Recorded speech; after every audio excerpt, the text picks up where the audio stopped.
Hola, nuevamente. Bueno, en este episodio vamos a continuar con las propiedades de las curvas de indiferencia. Ya habíamos visto pues la pendiente, la tasa marginal de sustitución. Habíamos explicado más o menos cómo iba, cómo se calculaba. Más adelante hablamos un poquito de las funciones de utilidad. Vamos a tocar el tema pues a profundidad, entonces no se preocupen por eso. Bueno, como segunda propiedad o característica están los mapas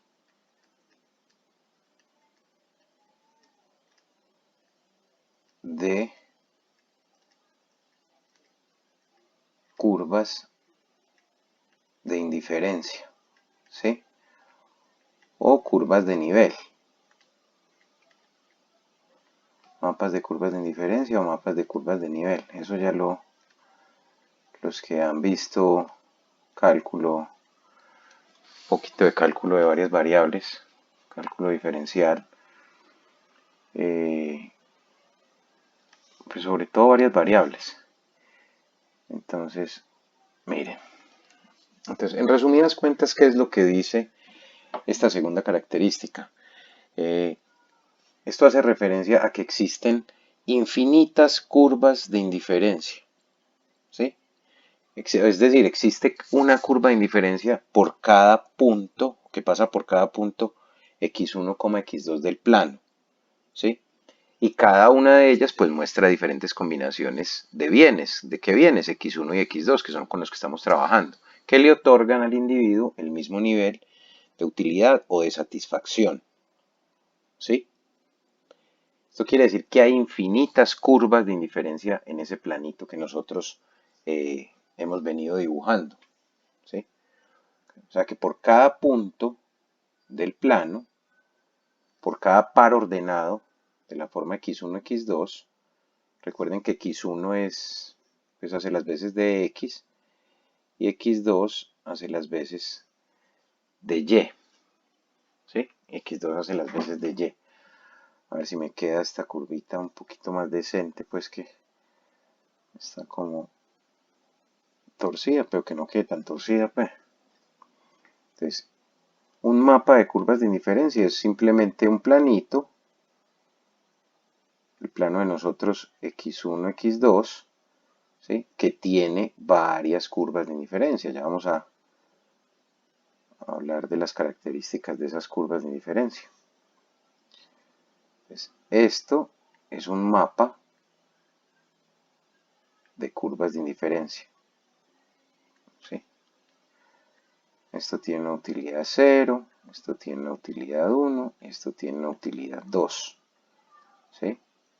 Entonces miren que cada una de ellas representa diferentes combinaciones de x1 y x2. Este es el origen, ¿sí?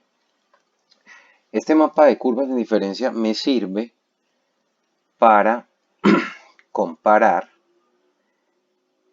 las diferentes curvas de diferencia que están ahí contenidas. Es decir, miren, en este caso, la utilidad 2 es mayor que la utilidad 1 y a su vez es mayor que el nivel de utilidad 0. O sea que lo que estamos diciendo aquí se resume simplemente en que entre más alejadas estén las curvas de indiferencia del origen, mayor es el nivel de utilidad. Por eso pongo eso ahí en ese recuadro, ¿sí? Miren, a medida que me alejo del origen, es decir, que tengo curvas de indiferencia más alejadas del origen, entonces el consumidor quisiera estar en una curva mucho más alejada del origen. ¿Por qué? Porque le reporta un mayor nivel de utilidad o de satisfacción. Esto que ven aquí es un mapa de curvas de indiferencia. Entonces pongamos eso aquí entre comillas. Entre más alejadas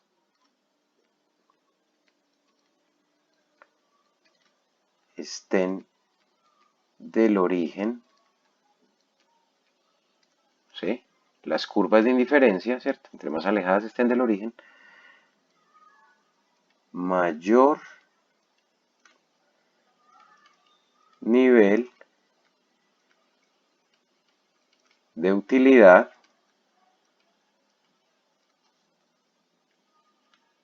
o de satisfacción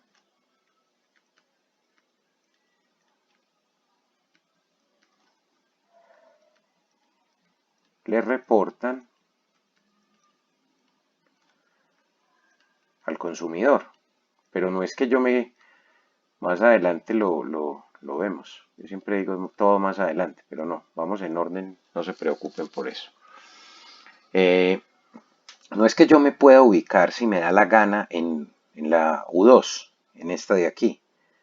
No es que vamos a ver que eso va a depender de la restricción de presupuesto del individuo o la recta presupuestal. ¿Sí? Pero yo como consumidor quisiera estar en una curva más alejada del origen. ¿Por qué? Porque me va a reportar un mayor nivel de utilidad. Entonces esto es un mapita de curvas de indiferencia y me sirve para determinar esto. ¿Sí? Que entre más alejadas estén, mayor es el nivel de utilidad o de satisfacción. Bueno, vamos a ir resumiendo esto un poquito para no demorarnos tanto. Recuerden que si tienen alguna duda o algo me pueden escribir en los comentarios, ¿sí? O pueden escribir al correo funnymicroeconomics@gmail.com, ¿sí? Si tienen pues alguna duda o quieren, de pronto voy muy rápido, en algunos momentos me emociono y no se entienden, me dicen de una, me escriben y yo trato de contestarle lo más rápido posible. Una de las características o las propiedades, una característica muy especial es que las curvas de indiferencia no se pueden cortar. Ojo con eso, ¿sí? Las curvas de indiferencia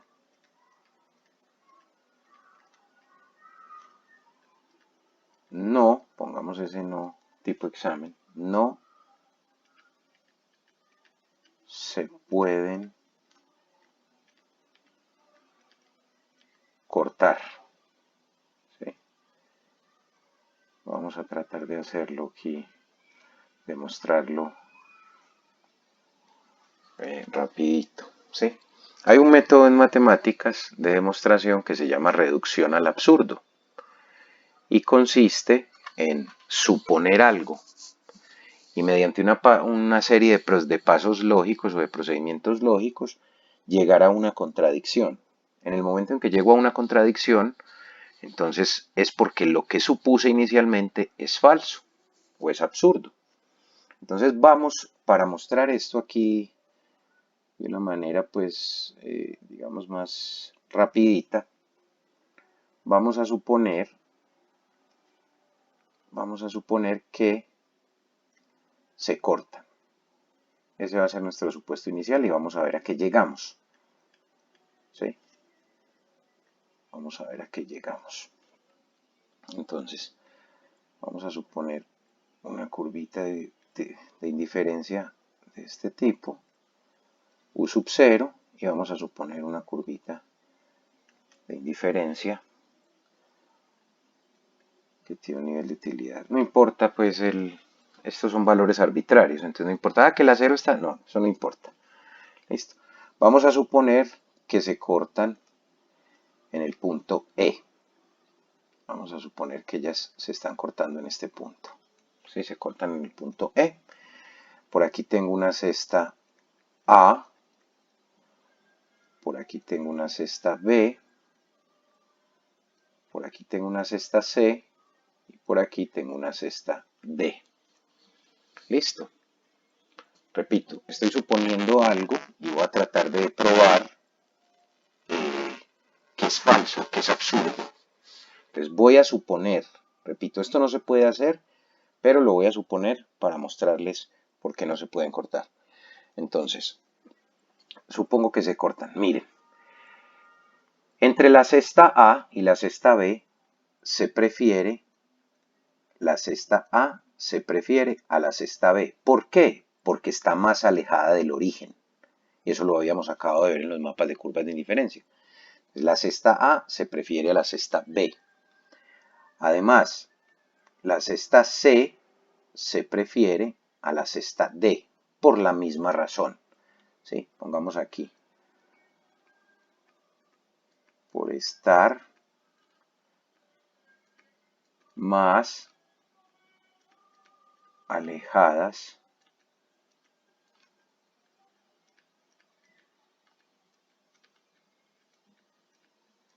del origen. Listo. Entonces hasta ahí vamos. Ahora, miren la cesta B y la cesta C. La cesta B y la cesta C están sobre la misma curva de indiferencia, sobre 1.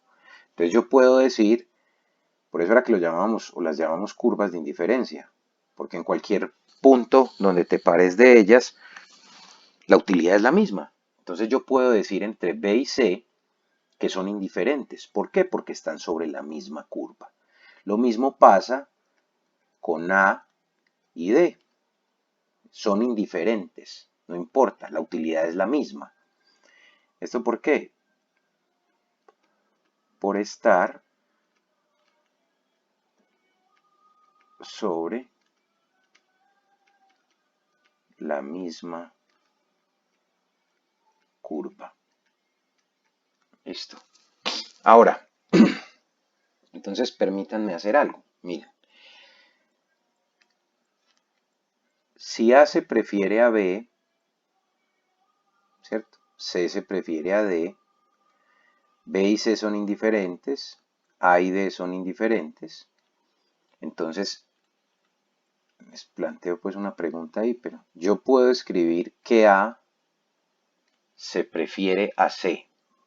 Entonces, como estoy yo solo, pues me la contesto yo solo. ¿Sí? A se prefiere a C. ¿Por qué? Porque B y C son indiferentes. Es decir, es como si fuesen, no es que sean iguales, sino es como si fuesen iguales. ¿Por qué? Porque están sobre la misma curva. Entonces lo que estoy haciendo simplemente es, en esta relación que A se prefiere a B, estoy reemplazando a B por C. ¿Por qué? Porque B y C son indiferentes. Entonces da lo mismo poner a B que a C. Entonces por eso coloco que A se prefiere a C. Y miren que desde el principio habíamos dicho, hombre, C se prefiere a D, ¿sí? C se prefiere a D, lo habíamos dicho desde el principio. Entonces ya tengo que A se prefiere a C, siguiendo este caminito. Y desde el principio habíamos dicho que C se prefiere a D. Entonces recuerden los axiomas que habíamos trabajado. Si A se prefiere a C y C se prefiere a D,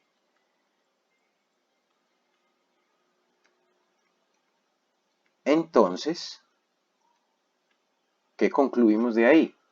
A se prefiere a C y C se prefiere a D. Es por transitividad, ¿cierto? Entonces, pongamos esto con otro colorcito. Entonces, A se prefiere a D. Extraje esta conclusión pues de esa serie de pasos lógicos. A se prefiere a D. Y que A se prefiera a D es absurdo. Esto es absurdo. No puede ser que A se prefiera a D porque es que A y D están sobre la misma curva de indiferencia. ¿Sí? Son indiferentes. No puedes pasar que A se prefiera a D. Eso es una contradicción, es algo absurdo. Entonces, por lo tanto, miren que mediante una serie de pasos lógicos llegué a algo que es absurdo. Entonces, ¿qué concluyo? Que las curvas, lo que supuse inicialmente es que las cortábamos, que ellas se cortaban, pero acabo de llegar a una conclusión absurda. Por lo tanto, lo que supuse inicialmente es falso. Entonces, ¿qué concluye uno aquí? Que las curvas de indiferencia no, remarquemos esto aquí, no se pueden cortar. Como en resumidas cuentas, lo que las curvas de indiferencia no se pueden cortar. ¿Y por qué no se pueden cortar? Porque estaríamos afirmando que las preferencias del consumidor no son consistentes, ¿sí? Que era uno de los axiomas de la elección racional. Las curvas de indiferencia no se cortan porque las preferencias de los consumidores no serían consistentes. Viola también, o viola el axioma de transitividad, ¿sí? Se viola el axioma de transitividad. Se viola el axioma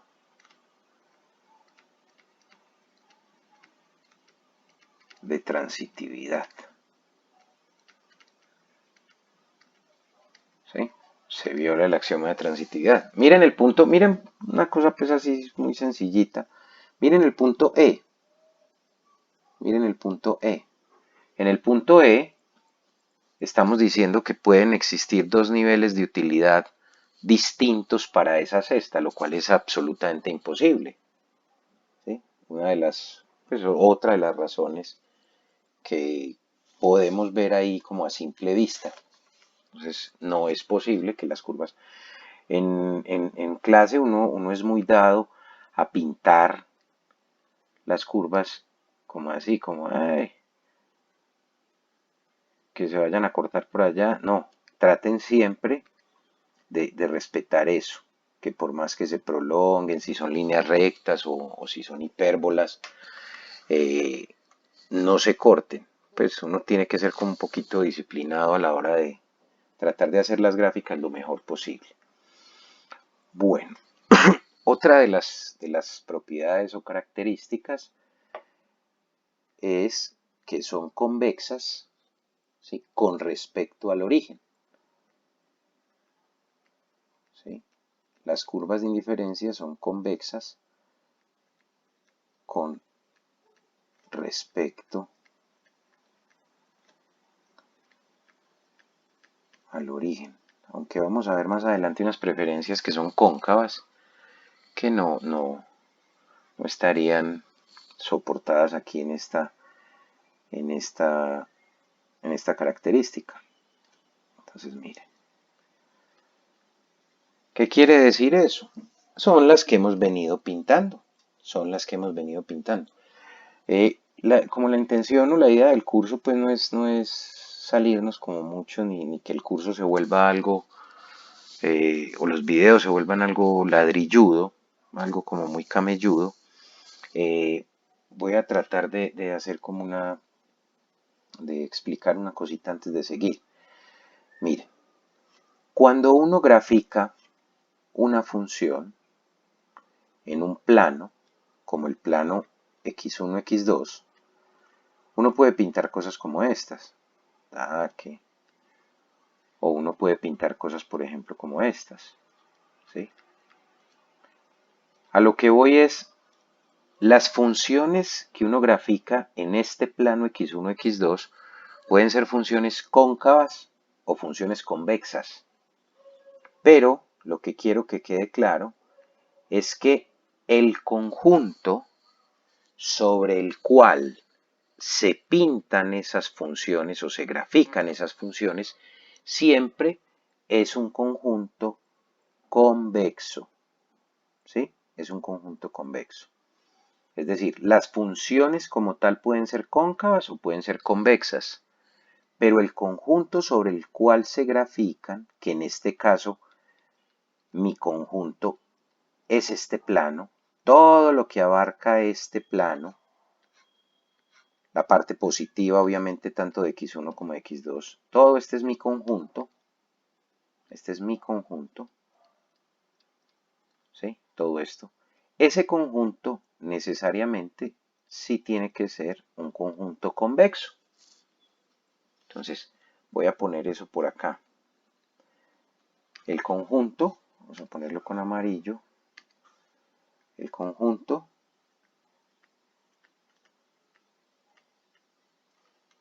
es un conjunto convexo.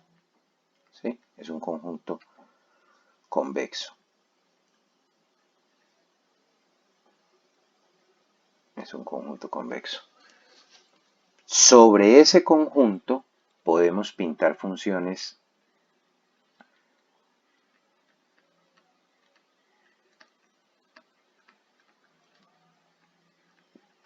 cóncavas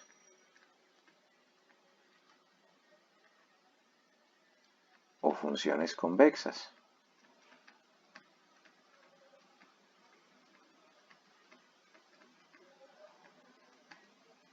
¿Sí?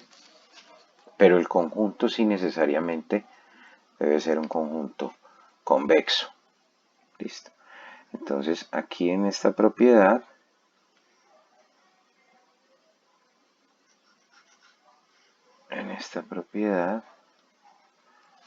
esperemos que esto se tostó, pero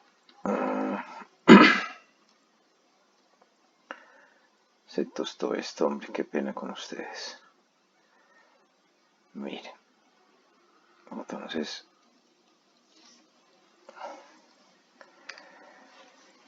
miren, ¿qué es un conjunto convexo? Así a grandes rasgos. Piensen, vamos a ver. Voy a tratar de hacer un corazón medianamente decente. Sí, eso quedó horrible, pero vamos a ver. Bueno, ya, lo que fue. Listo. Entonces, miren, ¿qué es un conjunto convexo? Un conjunto es convexo si cuando yo tomo dos puntos que pertenecen al conjunto y los uno por medio de una línea recta, la totalidad de la línea recta o de los puntos que conforman la línea recta está enteramente contenido dentro del conjunto. Entonces, cualesquier par de puntos. ¿Qué característica deben tener? Que pertenezcan al conjunto. Entonces, miren que yo tomo, por ejemplo, el punto A y el punto B, los uno por medio de una línea recta y es claro que la totalidad de la línea recta está contenida dentro del conjunto. Ahora, ustedes me dirán, pero si usted toma dos puntos, por ejemplo, de esta figura, estos dos puntos específicamente, ¿sí? Llamemos a este A y a este B, están contenidos, sí, pero es que son todos los puntos que pertenecen al conjunto. Entonces yo le digo, ¿por qué no toma estos dos? Llamémoslo C y D. Claramente, la línea recta no está enteramente contenida en el conjunto. Entonces, vamos a decir a aquellas figuras o aquellos conjuntos que cumplan esta característica, vamos a decir que son conjuntos convexos. Esto, por ejemplo, es un conjunto convexo. Y de esto no vayan a cometer el error de decir que es cóncavo. No, esto simplemente es un conjunto no convexo. ¿Sí? Es un conjunto no convexo. Entonces a eso me refería. El conjunto sobre los que pintamos esas curvas de indiferencia es un conjunto convexo. ¿Por qué? Porque es nuestro plano x1, x2. ¿Sí? Entonces las curvas de indiferencia, pues generalmente las que uno trabaja en microeconomía, generalmente, y hago hincapié ahí en generalmente, son convexas con respecto al origen. Entonces aquí tenemos esta curvita de indiferencia, vamos a ponerle una utilidad 1, ¿sí? Mi conjunto en este caso, miren, queridos amigos, sería todo el planito, ¿sí? Todo el plano. Ese es mi conjunto, ya ustedes lo prueban en la casa, eso es un conjunto convexo. Y miren que la curva de indiferencia es convexa con respecto al origen. ¿Qué quiere decir eso? Miren, por ejemplo, tomo una cesta que tiene estas unidades de x1, tiene estas unidades de x2, la puedo llamar A, tomo otra cesta por aquí,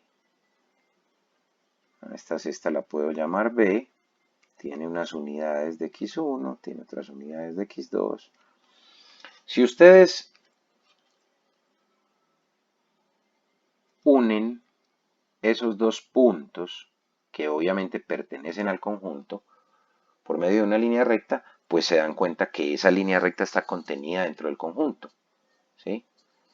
Entonces, en palabras pues como muy criollas, más adelante vamos a sacar como un apéndice matemático donde explico en forma pues ya bien detallado con la convexidad y concavidad de las funciones, pero para que se hagan una idea por el momento, piensen en un punto que esté entre estos dos.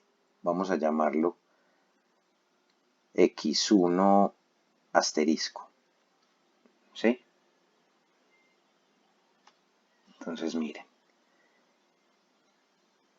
si ustedes escogen un puntico, por ejemplo, entre estos dos y de aquí entre estos dos, entre x2 super 0 y x2 super 1, y proyectamos esto hasta aquí, ese puntico golpea primero a la curva y después golpea a la recta que une esos dos puntos. Así es que uno determina pues la convexidad, pero por el momento no vamos a quedarnos con que en términos generales, en general, las curvas de indiferencia son convexas con respecto al origen, ¿sí? Entonces tienen una formita así. Entonces miren, por ejemplo, esto es un conjunto convexo, ¿sí? Es una curva, pero miren este otro caso. No sé qué función representará este comportamiento. Podría involucrar trigonométricas. Pues la forma, vamos a ponerla bien. Miren.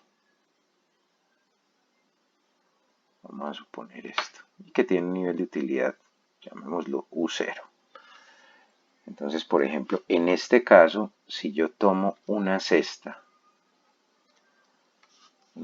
KA y una cesta B, y las uno por medio de una línea recta, miren que la línea recta no está enteramente contenida. El conjunto es convexo, ¿sí? Pero esta curva de indiferencia no es convexa. ¿Por qué? Porque entre estos dos puntos, si ustedes toman uno, que esté una cestica que esté, o un puntico de x1 que esté entre estos dos puntos, miren que le va a pegar primero a la línea recta y después le pegaría a la función. Mírenlo acá, que fue como lo que expliqué, pero no se preocupen pues por el momento por esto. Más adelante lo hacemos bien, lo explicamos bien para que por el momento lo que quiero es que definamos las características. Luego volvemos sobre... No quiero que el curso se vuelva tampoco tan pesado. Entonces, esto es un conjunto no convexo, ¿sí? Entonces, las curvas de indiferencia que nosotros vamos a trabajar son como esta que tengo al lado izquierdo, ¿sí? Es un conjunto convexo, este es un conjunto no convexo. Entonces, las curvas de indiferencia son convexas con respecto al origen. Listo. Ahora, vamos a correr esto un poquito hacia acá, convexas con respecto al origen, y miren que si miran acá el lado izquierdo, si miran esta grafiquita donde está aquí en morado, esa convexidad, por ejemplo esa curva que pinté ahí de indiferencia, miren que si el individuo va a consumir o decide consumir más unidades de x1, necesariamente debe reducir el consumo de unidades de x2. Lo que decíamos antes, la tasa marginal de sustitución es decreciente. ¿Sí? Si nos movemos hacia la derecha, de izquierda a derecha, ella va disminuyendo, Y si me muevo de derecha a izquierda, pues la pendiente de la recta tangente, se va volviendo más inclinada, es decir, la TMS es más grande. Bueno, por último, esa cuarta característica nos permite definir, esta la trae el libro de Nicholson, está en el libro de Nicholson, esta quinta, y dice que las cestas equilibradas, ya les voy a decir qué carajos es eso, las cestas equilibradas, ¿sí?, se prefieren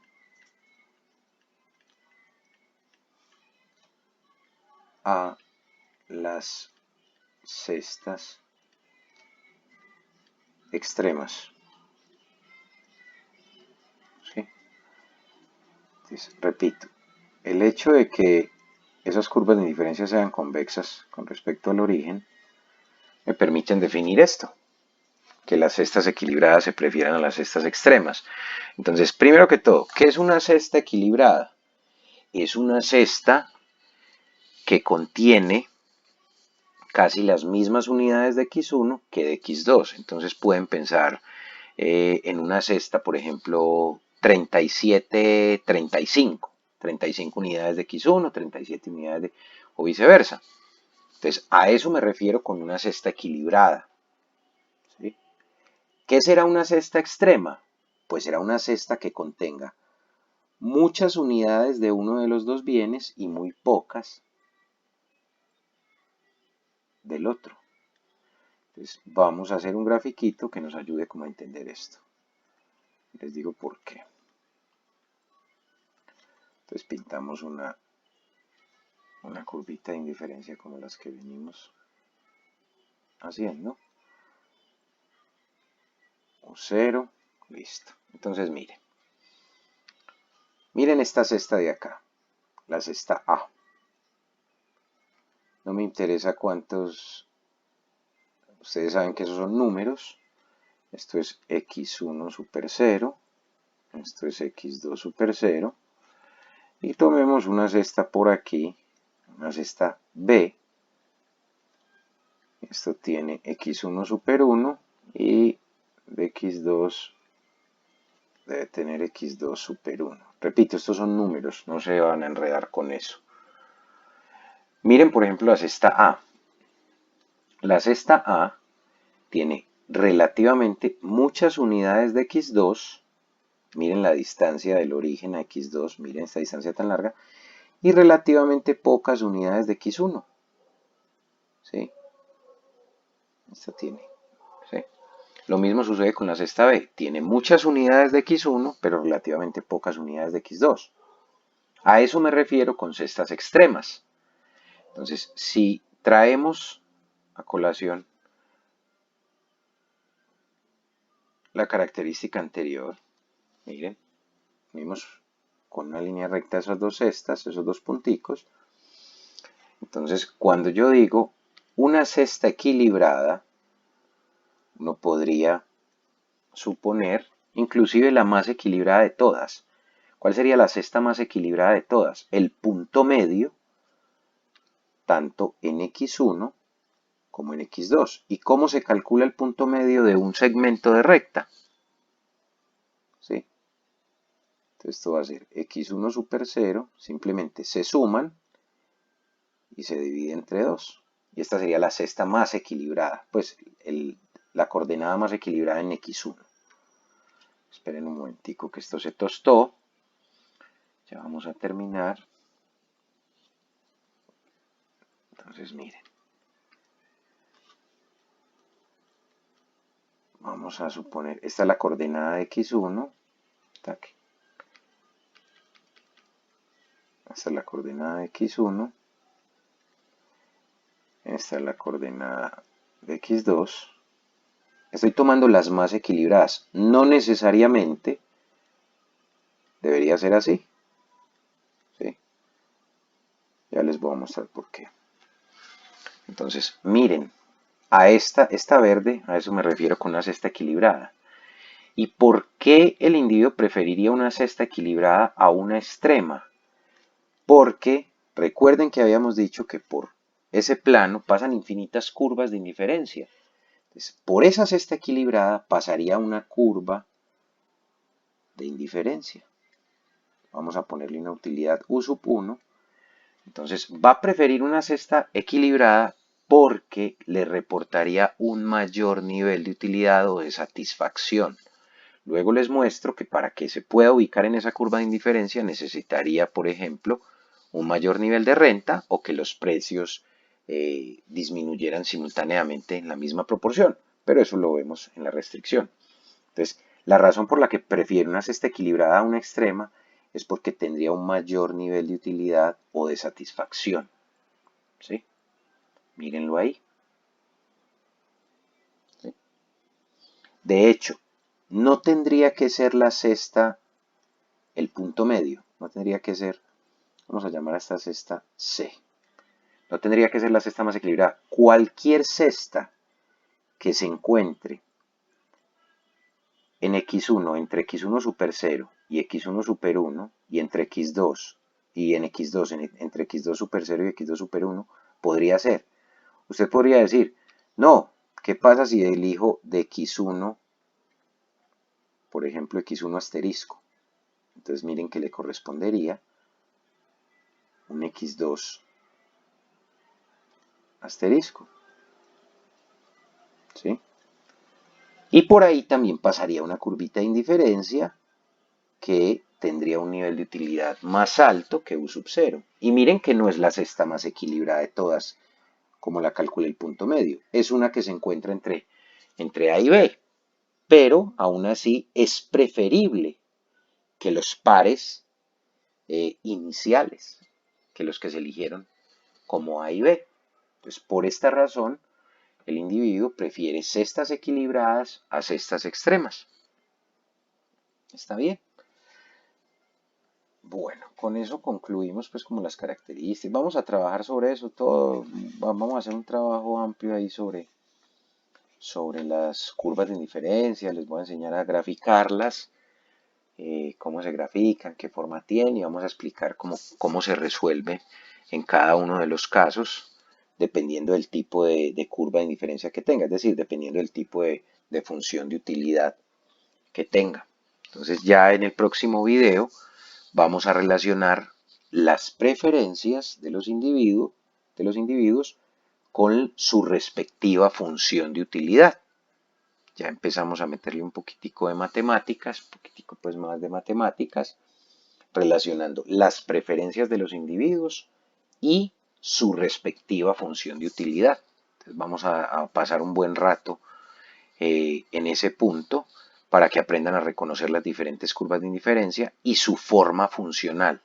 Entonces van a ver la forma funcional y su respectiva representación gráfica. Eso lo haremos en el próximo video. Muchas gracias y espero que les sirvan los videos que estamos haciendo. Cualquier duda, cualquier inquietud, me pueden escribir un comentario, me pueden escribir al correo funimicroeconomics@gmail.com.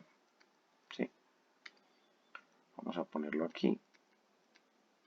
funimicroeconomics@gmail.com.